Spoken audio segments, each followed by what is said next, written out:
Yerima Djoubérou, lanceur d'alerte en danger, où est passée la justice au Cameroun? Au cœur de l'actualité politique camerounaise, une affaire suscite indignation et interrogation. Yerima Djoubérou, lanceur d'alerte citoyen, aurait été enlevé et séquestré pour avoir dénoncé, preuve à l'appui, des fraudes électorales présumées. Ce drame soulève une question essentielle, jusqu'où peut-on aller pour museler la vérité dans une démocratie? Ce reportage, à la fois informatif et captivant, explore les zones d'ombre de cette affaire, tout en incitant à la réflexion collective sur les valeurs fondamentales d'un État de droit.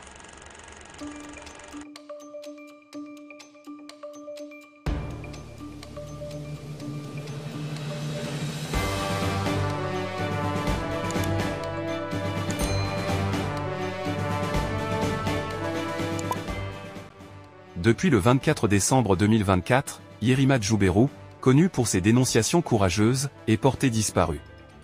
Les accusations de son enlèvement pointent directement vers des organes clés du pouvoir, notamment la DGSN, et les CAM et le RDPC.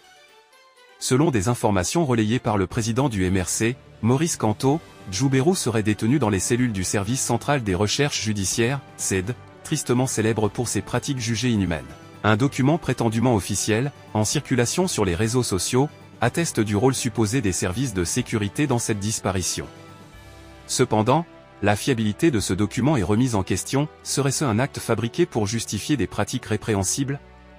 Cette affaire met en lumière une série de dysfonctionnements institutionnels, notamment l'usage de méthodes illégales pour étouffer les voix discordantes.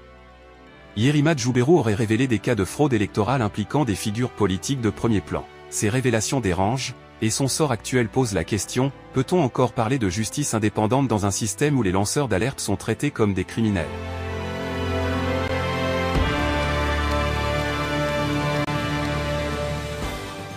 Les citoyens camerounais, souvent comparés à des roseaux qui ploient mais ne rompent pas, doivent rester vigilants.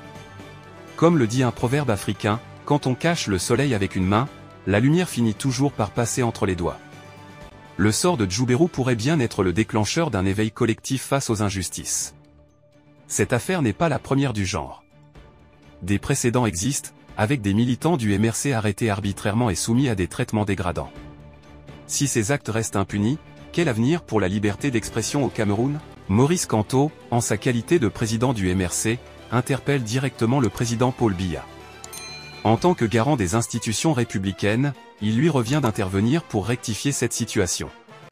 Ce geste marquerait un pas vers une réconciliation nationale, tant souhaitée dans un contexte où la cohésion sociale semble fragile.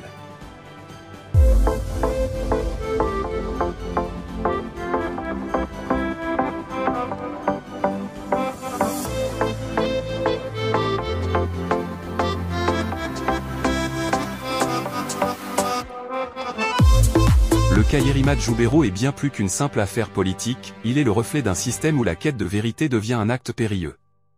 Face à cette situation, les Camerounais doivent se poser des questions essentielles, jusqu'où sommes-nous prêts à tolérer l'injustice?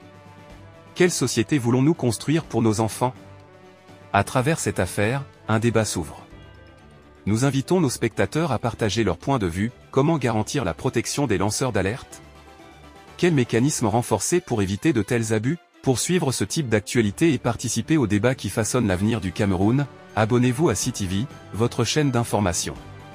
Restez connectés et informés, car, comme le dit un autre proverbe africain, celui qui ne sait pas où il va regarde où il vient. Ensemble, construisons un avenir éclairé.